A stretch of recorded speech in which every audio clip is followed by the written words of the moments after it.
Hello guys, welcome to Cinemanchal. तो चलो हम स्टार्ट करते हैं करा मूवी एक्सप्लेनेशन के बारे में। तो गाइस, इस मूवी में बस 3 या 4 ही मेन कैरेक्टर्स हैं, जहां पे अपने धनुष प्ले करते हैं कैरेक्टर ऑफ करासामी, जो कि एक चोर होता है एंड वो छोटे मोटे चोरियां करता रहता है ना। मूवी के स्टार्टिंग में हम देखते हैं कि करा और उसका दोस्त मुरुगेसन एक एमएलए के घर पे चोरी करने की कोशिश करते हैं। करा यहाँ पे सोचता है कि क्योंकि उसकी ऑलरेडी शादी हो चुकी होती है, उसकी ये आखिरी चोरी होगी एंड क्योंकि वो एमएलए के घर पे चोरी कर रहे हैं तो बड़ा माल मिलने का अपॉर्चुनिटी था यहाँ पे। वेराज मुरुगेसन की ये पहली चोरी थी, तो करा यहाँ पे मुरुगेसन को चोरी करने की टेक्निक सिखा रहा था कि कैसे लॉक तोड़ते हैं, कहाँ पे मनी छुपा हो सकता है वगैरह वगैरह। बट इनके बदकिस्मती के कारण एमएलए वापस घर आने लगता है एंड वो देखता है कि भाई घर का ताला टूटा हुआ है। एंड करा का यहाँ पे लॉक तोड़ने का एक टेक्निक था, वो हमेशा एक गन पाउडर को डालता था लॉक के अंदर एंड उस पे एक तीली लगा के उसको जला देता था, जिसके वजह से ब्लास्ट होता था, जिसके वजह से लॉक टूट जाता था। अब एमएलए यहाँ पे आके देखता है कि भाई लॉक तो टूटा हुआ है एंड करा भी एमएलए को आते हुए देख लेता है खिड़की के वजह से, तो वो दरवाजा अंदर से ही बंद कर लेता है। वेराज एमएलए देखता है कि भाई लॉक टूटा हुआ है तो वो खोलने की कोशिश करता है, धक्का मारता है, बट क्योंकि डोर अंदर से बंद था वो खोल नहीं पाता। तो एमएलए के आई थिंक 4-5 लोग आदमी आते हैं उस लॉक को तोड़ने के लिए, लॉक को नहीं, दरवाजा को खोलने के लिए। बट यहाँ पे अंदर करा और मुरुगेसन पैनिक हो रहे हैं, वो सोचते हैं कि यहाँ से कैसे निकले। तो उनको एक खिड़की मिलता है, बट वो खिड़की बहुत ऊंचा होता है। पहले तो करा मुरुगेसन को उसके अंदर डाल देता है, उसके थ्रू खिड़की के ऊपर चढ़ जाता है मुरुगेसन एंड करा लूटा हुआ माल मुरुगेसन को फेंक देता है, बट मुरुगेसन उसको कैच नहीं कर पाता तो वो नीचे फिर से गिर जाता है, जिसकी वजह से पूरा मनी और गहना फ्लोर के ऊपर बिखर जाता है, जिसके वजह से करा फिर से उन सबको कलेक्ट करता है। बट जब वो देखता है कि ऊपर फिर से फेंकने के लिए वो बैग, वहाँ पे कोई नहीं दिखता उसको, तब उसको समझ में आ जाता है कि करा यहाँ पे फंस चुका है, क्योंकि वो खुद उस खिड़की के थ्रू जा नहीं सकता, वो उतना लंबा नहीं है एंड वो जंप करने पे भी उस खिड़की के पास नहीं जा सकता। तो अब उसके पास कोई रास्ता नहीं रहता except for fighting this people. वहाँ पे एमएलए के लोग उस दरवाजे को तोड़ देते हैं एंड इन दोनों के बीच में फाइटिंग होता है, करा एंड एमएलए के लोगों के बीच। जितना भी कोशिश कर लो, बट यहाँ पे करा इन द एंड पकड़ा जाता है, जिसके वजह से उसको थाने में भेज दिया जाता है। अब पुलिस स्टेशन में अपना दूसरा मेन कैरेक्टर आता है, विच इज प्लेड बाय सूरज वेंजारामुडू, जिसका नाम मूवी में होता है भरतन। तो भरतन की एक ही ख्वाहिश होती है कि वो एक बड़ा केस क्रैक करे एंड उसका फोटो न्यूज़पेपर पे आए, क्योंकि उसका एज रिटायरमेंट के करीब हो रहा है। मूवी में भरतन एक डीएसपी होता है या डीवाईएसपी होता है, आई एम नॉट श्योर, याद नहीं है मुझको। वो अपने सीनियर से रिक्वेस्ट करके ये वाला केस अपने हाथों ले लेता है। वो पुलिस स्टेशन जाता है जहाँ पे अपना करा कैदी था। वहाँ पे भरतन अपने सबॉर्डिनेट्स को बोलता है कि जो भी सारे पेंडिंग चोरी वाले केसेस है सभी इसके ऊपर लगा दो, इसको ऐसा फ्रेम करो कि ये बहुत बड़ा चोर है। एंड अपने भरतन ने इस चोर को पकड़ा है, ये पुलिस को मारने वाला था बट भरतन ने सिंगल हैंडेडली इसको पकड़ा है, वैसा कुछ बोलता है अपने सबॉर्डिनेट को। अब करा ये सब सुन लेता है एंड उसको बहुत ज़्यादा गुस्सा आता है कि उसने बस एक चोरी की थी बट उसके ऊपर सारे गंभीर वाले चार्जेस लग रहे थे। तो करा यहाँ पे एक मौका देखकर भरतन पे अटैक कर देता है एंड वो पुलिस स्टेशन से भाग जाता है। बेसिकली पुलिस वालों के हाथों से छूट जाता है, एस्केप हो जाता है। फिर हम देखते हैं कि 6 महीने बाद करा एंड उसकी वाइफ कहीं पे आंध्र प्रदेश में पीसफुली लिव कर रहे थे, बट अभी भी वो बहुत ज़्यादा गरीब थे एंड डेली सैली को स्ट्रगल करते हुए देख करा को बहुत बुरा लगता है एंड वो बोलता है सैली को कि क्यों ना हम अपना बिजनेस स्टार्ट करें, एक restaurant business. By the way ये एंटायर कहानी 1990 में चल रही है। रेस्टोरेंट का मतलब यहाँ पे एक ब्रेकफास्ट जैसा दुकान। Again let me refresh it, 1990 में चल रहा है। तो ये दोनों एक बैंक में जाते हैं लोन के लिए एंड वहाँ पे लोन देने वाला बोलता है कि भाई पहले तो तुम लोग गरीब हो, तुम लोगों के पास कुछ देने के लिए है नहीं, गिरवी रखने के लिए। अगर ज्वेलरी या लैंड ऐसा कुछ है तो बोलो, मैं तुम लोगों को लोन दे दूंगा। एंड करा बोलता है कि मेरे पास अभी तो कुछ नहीं है, बट मेरे फादर के पास 8 एकर्स की जमीन है, बट उसके फादर तमिलनाडु के कोई गाँव में रहता है। तो ऑफिसर उसको बोलता है ठीक है, तुम वो 8 एकर्स का लैंड गिरवी रख दो, हम तुम्हें मनी दे देंगे तुम्हारे रेस्टोरेंट के लिए। तो करा यहाँ पे बोलता है कि ठीक है, हम लोग जाते हैं। देन हम देखते हैं कि करा एंड सैली तमिलनाडु पहुंचते हैं। तमिलनाडु में एक रामंतपुर नाम का गांव है, वहाँ पे करा और सैली एक लॉज लेते हैं, छोटा सा रूम, जहाँ पे करा सैली को बोलता है कि तू यहीं पे रह, मैं अपने फादर से बात करके आऊंगा उन 8 एकड़ लैंड्स को गिरवी रखने के लिए। एंड ऐसा बोलकर वो अपने गाँव चला जाता है। बट यहाँ पे करा बहुत ज़्यादा घबराया हुआ होता है, वो इसलिए क्योंकि 16 साल पहले करा ने अपने फादर के घर से ही चोरी की थी। कुछ बहुत बड़ा अमाउंट चोरी करके अपने फादर के पास से भाग गया था वो। तो उसको डर लग रहा था कि कहीं उसके फादर उसको भगा ना दे घर से। अभी ये सोचते सोचते करा अपने अंकल के पास जाता है, यानी कि अपने मामा के पास, क्योंकि उसको लगता है कि शायद उसके मामा उसके ऊपर थोड़ा बेटर बिहेव करेंगे। तो वो अपने मामा के पास जाता है और मामा उसको वहाँ से भगा देते हैं। वो बहुत ज़्यादा बोलते हैं कि तूने ऐसा क्यों किया, 16 साल पहले अपने फादर को ऐसे ही छोड़ दिया, अपने फादर के सामने आना नहीं वगैरह वगैरह। एंड यहाँ पे करा बहुत ज़्यादा दुखी हो जाता है एंड वो उस गांव से जाने लगता है। तभी उसके फादर उसको मिल जाते हैं, बट ऑन द कॉन्ट्ररी उसके फादर उसको देख के बहुत ज़्यादा इमोशनल हो जाते हैं एंड वो खुशी मनाते हैं कि उनका बेटा 16 साल बाद आया है। अब यहाँ पे करा बहुत ज़्यादा गिल्ट फील तो होता है, बट करा यहाँ पे बहुत सेल्फिश भी होता है। वो बस यही सोचता है कि कैसे अपने फादर को उस 8 एकड़ लैंड के बारे में बात करें। देन वो 2 दिन अपने फादर के साथ रहता है, बट तीसरे दिन अपनी खेती में जाते वक्त करा को पता चलता है कि करा के फादर ने ऑलरेडी वो 8 एकर्स का लैंड गिरवी रख रखा है। एंड वो इसलिए गिरवी रख रखा था क्योंकि बैंक वालों ने उनको लोन दिया था ट्रैक्टर के लिए, ट्रैक्टर खरीदने के लिए। बैंक वालों ने उनको बोला था कि अगर आपने ट्रैक्टर खरीद लिया तो आपकी खेती बहुत ज़्यादा अच्छी होगी, तो इसके लिए आपको लोन चाहिए होगा खरीदने के लिए, वो हम दे देंगे। एंड उसके लिए आपको आपका लैंड गिरवी रखना होगा। तो ये सब लालच में आके करा के फादर ने हाँ कर दी और अपना लैंड गिरवी रख दिया था ट्रैक्टर खरीदने के वजह से। बट ड्यूरिंग 1990 ईरान और कुवैत का वॉर चल रहा था, जिसके वजह से पेट्रोल का और डीजल का प्राइस जो भी था वो बहुत ज़्यादा हाई हो चुका था। And because petrol and diesel के प्राइस इतने ज़्यादा हाई थे, वो ट्रैक्टर कोई चला नहीं रहा था, बट उसके ऊपर इंटरेस्ट बहुत ज़्यादा बढ़ता ही जा रहा था। तो यहाँ पे करा के फादर भी फंस चुके थे एंड उनको लैंड सीजर का नोटिस भी आ गया था फ्रॉम द बैंक। मतलब 1 हफ्ते के अंदर वो लैंड सीज करने वाले थे। एंड करा ये सब सुनकर बहुत ज़्यादा टूट जाता है। अब क्योंकि करा के पास यहाँ पे कोई फ़ायदा नहीं था गांव में रहने का, तो अपने आप फादर को कन्फ्रंट करके वहाँ से चला जाता है। एंड वहाँ पे उसके फादर वो भी बहुत ज़्यादा टूट जाते हैं। उनको लगता था कि उसका बेटा अपने फादर की मदद करने आया है, बट वो बेसिकली पैसे लेने ही आया था लैंड बेचकर, जिसके वजह से वो भी रोने लगते हैं। बट जब करा सेली के पास जाता है अपने वाइफ के पास, तो वो उसको समझाती है एंड वो भी गिल्ट के मारे अपने वाइफ को लेके फिर से अपने फादर के पास, फादर के घर या फादर के गांव आ जाता है। वो पहले तो अपने माँ को मिलाता है अपने वाइफ से। उसकी माँ बोलती है कि ठीक है तुम्हारे फादर से बात करो, वो कुछ थोड़ा डाउन है। एंड जब वो रूम में जाते हैं हम देखते हैं कि उसके फादर नहीं रहे। करा के फादर को एक आखिरी ख्वाहिश थी कि उनका बॉडी अपने 4 फादर्स जहाँ पे दफन हुए थे वहीं पे दफन करें। एंड वो जगह था वो 8 एकर्स का लैंड। तो जब करा की फैमिली उनको वहाँ पे दफन करने जाती है तो बैंक वाले आ जाते हैं एंड वो उस लैंड को सीज कर लेते हैं, जिसके वजह से करा की फैमिली उनके फादर के बॉडी को वहाँ पे दफना नहीं सकते, जिसके वजह से करा की माँ बहुत ज़्यादा टूट जाती है। अब यहाँ पे करा और उसका मामा दोनों बैंक जाते हैं कुछ रिक्वेस्ट करने के लिए कि क्या कोई सोल्यूशन है। अब यहाँ पे एंटर होते हैं अपने third main character which is Muthuselvan, which is played by Jayaram. अब मुत्तुसेल्वन भी बहुत लालची बंदा होता है। उसका स्कीम यही होता है कि बस गरीबों को फंसाओ, उनका पैसा ले लो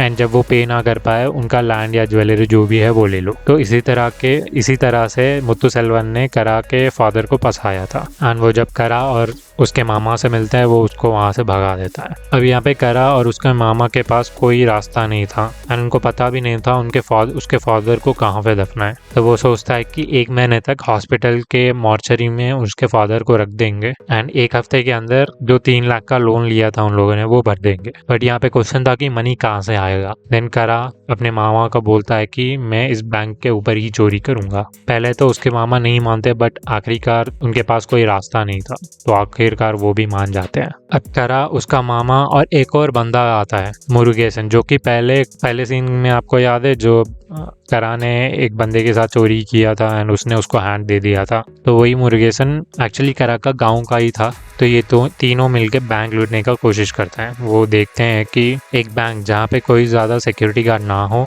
एंड जहाँ खतरा ज़्यादा ना हो, तो वो एक ब्रांच उस बैंक का एक ब्रांच सेलेक्ट करते हैं जहाँ पे ज़्यादा उनको खतरा नहीं दिखा। अब उस ब्रांच में एक इश्यू था कि अगर कोई घुस गया चोरी करने उस बैंक में, तो उनके पास एक बेल था। बेल मतलब एक स्विच जैसा कुछ था, उसको दबाने से सीधा उनके नियरेस्ट पुलिस स्टेशन में घंटी बज जाती है, जिसकी वजह से पुलिस वाले जल्दी जल्दी आ जाएंगे एंड जो भी चोर थे उनको पकड़ लेंगे। एंड ये सब के बारे में करा एंड उसके मामा को पता चलता है। तो पहले तो वो उस अलार्म टाइमर को जो अलार्म रिंग को बंद कर देते हैं। देन उस बैंक की रेकी करके करा और उसके मामा अंदर चले जाते हैं, वेराज तीसरा बंदा मुरुगेसन बाहर से पहरा देता होता है। अब इन तीनों का प्लान पहले तो रात में चोरी करने का होता है एंड वो एक बैंक में घुस भी जाते हैं। बट रात में बैंक पैसे कहीं पे भी कलेक्ट नहीं करता था, बाहर नहीं रखते थे। उनका एक तिजोरी होता था, वो तिजोरी में ही ज्वेलरी एंड पैसा रखते थे। हालांकि करा बैंक में घुस तो जाता है बट उसको वो तिजोरी खोलने का तरीका नहीं पता, तो वो हथौड़े से मारता रहता है बट वो खुलता नहीं है। अब क्योंकि जब हथौड़े से मार रहा था साउंड बहुत ज़्यादा आ रहा था, तो यहाँ पे उसका मामा डर के बोलता है कि भाई यहाँ से निकल वरना कोई आ जाएगा। तो वो तीनों वहाँ से निकल जाते हैं। देन उनका प्लान ये होता है कि हम डे लाइट रॉबरी करेंगे, मतलब दिन में ही रॉबरी करेंगे। अब वो तीनों एक ऐसा टाइम सेलेक्ट करते हैं जहाँ पे बाहर ज़्यादा लोग नहीं है एंड अंदर भी ज़्यादा लोग ना हो। तो मुरुगेसन बैंक का रेगी करता है एंड वो दोनों करा एंड उसके मामा अंदर चले जाते हैं जब ज़्यादा लोग अंदर नहीं रहते। उनके पास एक बंदूक भी होता है करा के पास, जो कि कहीं से खरीदा था एक जानने वाले के पास से। एंड सबको डरा कर अपने वो बैंक के मैनेजर को बोलता है कि ये तिजोरी खोल। तो वो तिजोरी खोलता है एंड जितने पैसे चाहिए थे 3 लाख रुपए वो उतने ही लेते हैं करा एंड उसके मामा उससे ज़्यादा नहीं लेते हैं एंड वहाँ से भाग जाते हैं। अब ये बात पुलिस को पता चलती है एंड यहाँ पे वही डीएसपी आता है जिसने पहले करा को पकड़ा था। वो इसकी इन्वेस्टिगेशन करने लगता है। तो पहले तो वो जहाँ पे चोरी है उस बैंक पे जाता है, देन वो मेन ब्रांच पे जाता है जहाँ पे मुत्तुसेल्वन रहता है। वो उसको डिटेल्स पूछता है चोरी के बारे में। एट द सेम टाइम करा और उसका मामा लोन वापस करने उसी बैंक में मेन ब्रांच में आ जाते हैं। अब यहाँ पे पुलिस और मुत्तुसेल्वन मैनेजर के कैबिन में रहते हैं, बात कर रहे होते हैं। वेराज करा और उसका मामा एक बंदे के पास जाते हैं उसी बैंक में उस 3 लाख पैसे को जमा करने। वो वहाँ पे फॉर्म भरते रहते हैं एंड जो भी 3 लाख का मनी था वो उस पर्सन को दे देते हैं, बैंक एम्प्लॉय को। बट यहाँ पे बैंक एम्प्लॉय बोलता है कि भाई तुम्हारे पापा ने 3 लाख का लोन लिया था, वो तो सही है तुमने पे कर दिया, बट उसका इंटरेस्ट कौन पे करेगा? एंड उसका इंटरेस्ट अभी तक जब से लोन लिया था अभी तक हुआ था 1.5 लाख रुपए, तो उनको एक्स्ट्रा 1.5 लाख रुपए पे करने होंगे। अब करा का मामा ये सब सुनकर भड़क जाता है, वहाँ पे लड़ने की कोशिश करता है, बट करा उस पुलिस ऑफिसर को देख लेता है तो वो शांत करने की कोशिश करता है उसके मामा को एंड उसका मामा भी शांत हो जाता है एंड वो दोनों वहाँ से निकल जाते हैं। Whereas at the same time manager के कैबिन में मुत्तुसेल्वन और भरतन डिस्कस कर रहे होते हैं कि क्यों उस चोर ने इसी बैंक का पैसा लूटा है। शायद उस चोर को तुम लोगों के ऊपर कोई गुस्सा हो, क्या तुम लोगों ने लोन दिया है एंड उनका लैंड या ज्वेलरी जब्त कर लिया? पुलिस वाला ऐसा पूछता है तो वो बोलता है कि हाँ हमने ऐसा कुछ किया एंड ऐसे 60 लोग हैं। तो भरतन बोलता है कि मुझे उनके सारे लिस्ट चाहिए। बट यहाँ पे मुत्तुसेल्वन करा के फैमिली मतलब जो लोन लिया था करा के फैमिली ने उसका नाम हटा देता है एंड वो वाला लिस्ट उस पुलिस ऑफिसर को दे देता है। ना बाहर यहाँ पे करा उसके मामा और मुर्गे वो सोचते हैं कि क्यों ना एक और बैंक में डाका डाला जाए फॉर 1.5 लाख। वो डिसाइड कर रहे होते हैं तभी मुत्तुसेल्वन जो कि बैंक मैनेजर है मेन ब्रांच का, वो इनके पास आ जाता है एंड वो बोलता है कि मुझे पता है कि चोरी तुम लोगों ने ही किया था, हालांकि मैंने तुम्हारा नाम हटा दिया था जब वो पुलिस वाला लिस्ट पूछ रहा था लोन डिफॉल्टर्स का।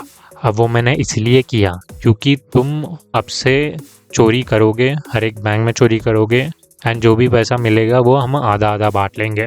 तो यहाँ पे आप समझ रहे हो कि मुत्तुसेल्वन भी बहुत बड़ा चोर है। वो बेसिकली करा का फ़ायदा उठाना चाह रहा था। पहले तो करा यहाँ पे मना कर देता है क्योंकि उसको बस 1.5 लाख की ज़रूरत थी। बट यहाँ पे मुत्तुसेल्वन अपना नंबर करा को दे देता है, ठीक है अभी तुम थिंक करो, सोचो, बाद में जब डिसाइड करोगे तो मुझे कॉल कर लेना। अब करा यहाँ पे बैंक चोरी करना चाहता था बट वो ये नहीं चाहता था कि वो मुत्तुसेल्वन के इशारों पे नाचे। उसको बस 1.5 लाख का लोन चुकाना था एंड दैट्स इट। तो ये तीनों उसी बैंक के दूसरे ब्रांच के पास जाते हैं।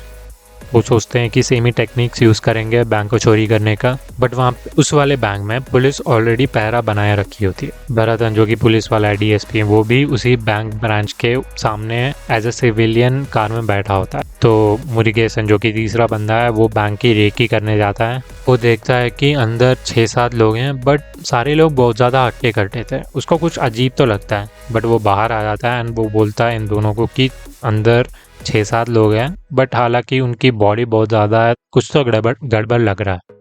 तो यहाँ पे करा कुछ देर के लिए सोचता है एंड वो कार से बाहर निकलने ही वाला होता है, तभी 2-3 गाड़ियाँ उस बैंक के बाहर आ जाती है एंड वहाँ से भरतन को उस कार में लेके वहाँ से चले जाती है। तो यहाँ पे करा को कुछ समझ में नहीं आता, तो वो वहाँ पे जाके पूछता है बैंक के अंदर क्या हुआ। देन बैंक में एक बंदा बोलता है कि एक और ब्रांच में कहीं पे चोरी हो गई है। तो यहाँ पे करा शॉक्ड हो जाता है एंड उसको पता चल जाता है कि ये वाली चोरी मुत्तुसेल्वन ने कराई है, जो कि मेन ब्रांच का ब्रांच मैनेजर होता है। तो करा यहाँ पे सोचता है कि क्यों ना हम चोर के घर ही चोरी कर ले। तो जिस गुंडों ने दूसरे ब्रांच पे चोरी की थी उनके पास से ही चोरी करने का इनका इरादा होता है करा का, बट वो उनके पास वो जाता है, बट उनके पास से ये चोरी नहीं कर पाता। देन फाइनली हार मानकर करा मुत्तुसेल्वन को कॉल करता है एंड बोलता है कि ठीक है, मैं तुम्हारी शर्त मान लूंगा, मैं हमेशा तुम्हारे लिए चोरी करूंगा, मुझे पैसे की ज़रूरत है। बट वहाँ पे मुत्तुसेल्वन बोलता है कि भाई अभी मुझे तेरी ज़रूरत नहीं है, तेरे नाम पे मैं सारे चोरियाँ करवाऊंगा एंड फंसेगा तो ही, एंड तुझे पैसे भी नहीं मिलेंगे। क्योंकि यहाँ पे पुलिस वाले को कुछ आइडिया तो था कि ये जो बैंक चोरी कर रहा है वो करा ही करवा रहा है, जो कि पहले उसने पकड़ा था। ये इसलिए क्योंकि जिस तरीके से लॉक कराने तोड़ा था पहले बैंक की चोरी में, डीएसपी को समझ में आ जाता है कि यही इसके बिहाइंड है। तो जब भी करा पकड़ा जाएगा उसको एक चोरी की नहीं, बहुत सारे चोरी का जुर्म उसको सहना पड़ेगा। ना अब 1 हफ्ता का टाइम हो गया था एंड करा का फादर का बॉडी उस हॉस्पिटल में ही था एंड आपको पता है 1 हफ्ते के अंदर किसी का बॉडी पहचानने वाला नहीं आता तो उनको जला देते हैं हॉस्पिटल वाले या क्रिमेट कर देते हैं। ना अब अर्जेंटली करा को मनी चाहिए था, वरना उसके फादर को वो हॉस्पिटल में ही जला देंगे। तो वो सोचता है कि भाई बैंक में से तो चोरी नहीं कर सकते क्योंकि सारी जगह पुलिस है। तो वो सोचता है कि जब एक ब्रांच से दूसरे ब्रांच या मेन ब्रांच से छोटे वाले ब्रांच से मेन ब्रांच में जब मनी ट्रांसफ़र होता है, जो कि एक पुलिस गाड़ी में होता है, तभी ये हमला करेगा एंड वहाँ से पैसे चुरा लेगा। एंड ऐसे ही होता है, एक छोटे ब्रांच से बड़े वाले ब्रांच में मनी ट्रांसफ़र करने की कोशिश करते हैं कुछ लोग, बट करा आके वहाँ पे 1.5 लाख चुरा के भाग जाता है। अब ये बात भरतन को पता चलती है जब वो डीएसपी मेन ब्रांच के मैनेजर के कैबिन के अंदर रहता है, उसके बारे में डिस्कस कर रहा होता है चोरियों के बारे में। तभी करा के चोरी के बारे में पता चलता है, जो कि उसने दिन दहाड़े रोड के ऊपर से कर लिया था। यहाँ पे भरतन शॉक्ड हो जाता है एंड मुत्तुसेल्वन भी शॉक्ड हो जाता है एंड यहाँ पे मुत्तुसेल्वन सोचता है कि क्यों ना मैं एक और ब्रांच में अपने गुंडों से चोरी करवा लूँ। तो वो उस गुंडों को फ़ोन करता है एंड एक और ब्रांच, आई थिंक पूरे 18 ब्रांचेस होते हैं, तो वन ऑफ द 18 ब्रांचेस में मुत्तुसेल्वन अपने गुंडों को भेज देता है चोरी करने के लिए, क्योंकि वो सोचता है कि सारा इल्ज़ाम करा के ऊपर ही आएगा। तो वो फ़ोन करके अपने गुंडों को बोल देता है एंड यहाँ पे भरतन भी बहुत ज़्यादा शॉक्ड हो जाता है एंड उसको बहुत ज़्यादा गुस्सा आता है। तो वो मुत्तुसेल्वन को लेकर वहीं पे चला जाता है, वही रोड पे जहाँ पे ये चोरी हुई थी। अब यहाँ पे करा को 1.5 लाख मिल चुके थे, तो वो अपने मामा को बोलता है कि तुम ये पैसा लेके जाओ बैंक में जमा कर दो, मैं अभी आता हूँ। तो वो करा यहाँ पे अपने फादर के फ्रेंड के यहाँ रुकता है कुछ पानी पीने के लिए एंड तब उसको पता चलता है कि उसके फादर के फ्रेंड का भी लैंड जब्त करने वाले हैं बैंक वाले। एंड ऐसे वो नहीं, मतलब बहुत सारे लोग हैं गांव में। तो यहाँ पे करा उसको बहुत गुस्सा आता है एंड वो सोचता है कि सभी के लिए वो चोरी करेगा एंड तब से वो हर एक ब्रांच में जाके चोरी करने लगता है। वैराज पुलिस एक ब्रांच से दूसरे ब्रांच भाग रहे होते हैं। तो पुलिस सोचते हैं कि ऐसा नहीं होगा, हम वहाँ पे जाते हैं जब ये बंदा नेक्स्ट वाली चोरी करने वाला है, जहाँ पे अभी तक चोरी कुछ हुआ नहीं है। तो ये पुलिस वाले उस बैंक के ब्रांच पे जाते हैं, बट उसी बैंक के ब्रांच में मुत्तुसेल्वन ने अपने गुंडों को भिजवाया था। तो पुलिस वहाँ पे पहुँच जाते हैं उस बैंक ब्रांच में and at that time only Muthuselvan के गुंडे भी आ जाते हैं एंड उनको पकड़ लेते हैं। एंड वो गुंडे जब ही बोल देते हैं कि भाई हमारा कोई गलती नहीं है, ये मुत्तुसेल्वन ने ही हमें बोला था बैंक की चोरी करने के लिए। एंड यहाँ पे मुत्तुसेल्वन पकड़ा जाता है। तो मुत्तुसेल्वन उस बैंक से भागने की कोशिश करता है, बट बाहर जाते ही उसका एक्सीडेंट हो जाता है एक ट्रक के साथ, ट्रक मतलब ट्रैक्टर के साथ, जिसके वजह से वो बहुत ज़्यादा इंजर्ड हो जाता है। एंड जब उसको हॉस्पिटल लेके जाते हैं, उसके रिकवरी के बाद पुलिस को वो सब बता देता है। देन फाइनली यहाँ पे भरतन को सब कुछ पता चल जाता है कि पहले चोरी किसने की, देन दूसरी चोरी मुत्तुसेल्वन ने की, सारी चीज़ें। एंड ये सब जानकर भरतन मुत्तुसेल्वन को हॉस्पिटल में ही मार देता है। देन मुत्तुसेल्वन करा को पकड़ने जाता है उसके घर, बट तभी पुलिस को एक कॉल आता है। वो कॉल ये था कि सारे जो कि लोन लिए थे किसान लोग, जो कि बहुत सारे होते हैं, वो एट द सेम टाइम अपने पैसे जो कि लोन लिए थे उन लोगों ने वो भरने आते हैं बैंक में, जिसकी वजह से बैंक ओवरक्राउड हो जाता है एंड वहाँ पे पुलिस प्रोटेक्शन की ज़रूरत होती है। तो भरतन वहाँ पे जाता है, देखता है कि बहुत ज़्यादा किसान लोग के पास पैसा आ गया है एंड वो सारे अपना लोन चुकाने की कोशिश कर रहे हैं, चुका रहे हैं। देन उसको समझ में आ जाता है कि करा ने जो भी चोरियाँ की थी बैंक से वो सारे पैसे इन किसानों को दे दिया है। अब भरतन करा के घर जाता है उसको पकड़ने के लिए। एक्चुअली घर नहीं जाता, उसके खेत में जाता है जहाँ पे करा अकेले ही खड़ा होता है। देन भरतन उसके पास जाता है, उसको कन्फ्रंट करता है एंड उसके हाथ में हथकड़ी पहनाने लगता है। बट भरतन यहाँ पे सोचता है कि अगर उसने करा को जेल में डाल दिया तो न्यूज़ में ये छपेगा कि एक पुलिस वाले ने उस बंदे को जेल में डाला जिसने सभी किसानों का लोन का पैसा दे के उनको माफ़ करवा दिया था, जिसके वजह से करा यहाँ पे हीरो बन जाएगा एंड पुलिस वाले विलन, क्योंकि एक अच्छे आदमी को पुलिस वाले ने अंदर डाला था। तो वो ये नहीं चाहता था, वो ये देन उसने एक और स्कीम डाला कि न्यूज़पेपर में ऐसा न्यूज़ आना चाहिए कि भरतन ने सारे बैंक जिन्होंने लूटा था उसको अंदर करवाया है एंड वो था मुत्तुसेल्वन। मुत्तुसेल्वन ने ही सारे बैंक की चोरियाँ की थी, वही मास्टरमाइंड था एंड उसको पीछे मतलब जेल में कैद कर लिया था। हॉस्पिटल में एक्सीडेंट हो गया था जिसकी वजह से वो मर गया है, बट यहाँ पे पकड़ा किसने था? भरतन ने। तो वो यहाँ पे हीरो बन जाएगा। तो ये सोचकर वो करा को छोड़ देता है एंड मूवी यहीं पे एंड होती है।